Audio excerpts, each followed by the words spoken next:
Kung updated nga kayo mga idol sa NBA, alam nga po ninyong napilitan ng Los Angeles Lakers na tanggalin ang kanilang sharpshooter at two-way contract na si Blake Hinson para makabuo sila ng bakanting pwesto para kay Christian Coloco. Dahil dito, isa na nga siyang ganap na free agent ngayong off-season kung saan kailangan nga po niyang maghanap ng bagong kupunan para makapaglaro.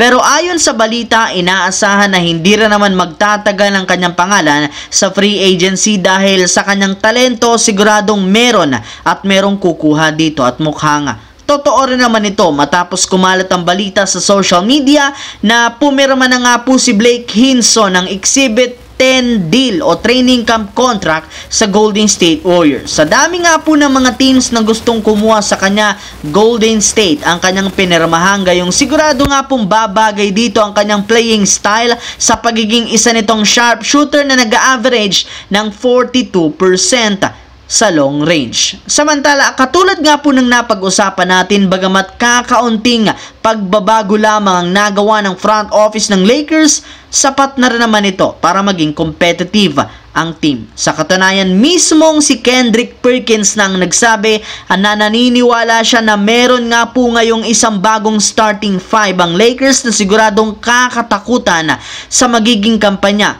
Ito nga ay ang bubuhin ni D'Angelo Russell, Austin Reeves, LeBron James, Anthony Davis at si Christian Coloco. Maging ang kanilang superstar na si LeBron approve sa pagkakakuha kay Coloco, lalo pat napansin nga po niya na sa performance nito noon at ipinakita niyang workout, naniniwala siya na malaki ang potensyal nito bilang isang big man. Kumpara sa ibang sentro, hindi nga depensa at pagkuha ng rebounding ang kayang gawin nito, bagkos meron rin naman nga tong smooth na galawan at shooting. Kaya maaasahan rin naman ito hindi lang sa depensa kundi pati na rin sa opensa.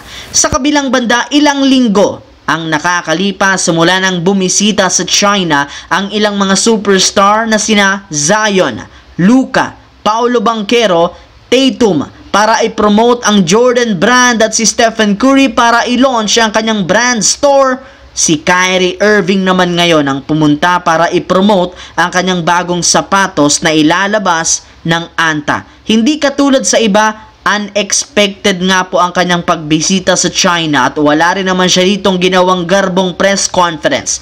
Mas pinagtuunan nga nito ng pansin ang kanyang fan meeting kung saan ginawa niya ito sa kalsada. Sa katunayan, inumpisa niya ito sa pamamagitan ng paglalakad sa kalsada ng China kasama ang ilang mga fans habang hawak niya ang jersey ni Kobe. Bukod dyan, nagpumudmud rin naman nga ito ng pirma para sa kanyang mga fans kung saan pinirmahan niya ang halos lahat ng mga jersey, litrato, sapatos at ilang mga items na itinatapon sa kanya. Kaya hindi na nakakagulat bakit pinagkaguluhan siya ng mga fans at trending ang kanyang pangalan sa China. Ayon nga po sa balita, parte rin naman ito ng kanyang marketing strategy para mahikayat ang mga fans na bumili ng kanyang bagong sapatos. So yun lamang mga idol ang ating bagong video. Once again, this is your J-Zone TV. Huwag kalimutang mag-like, mag-subscribe, pindutin ang notification bell sa akin channel para lagi kayo maging updated sa mga videos na pinapalabas ko. Isang malaking shoutout sa lahat mga idol. Maraming salamat po.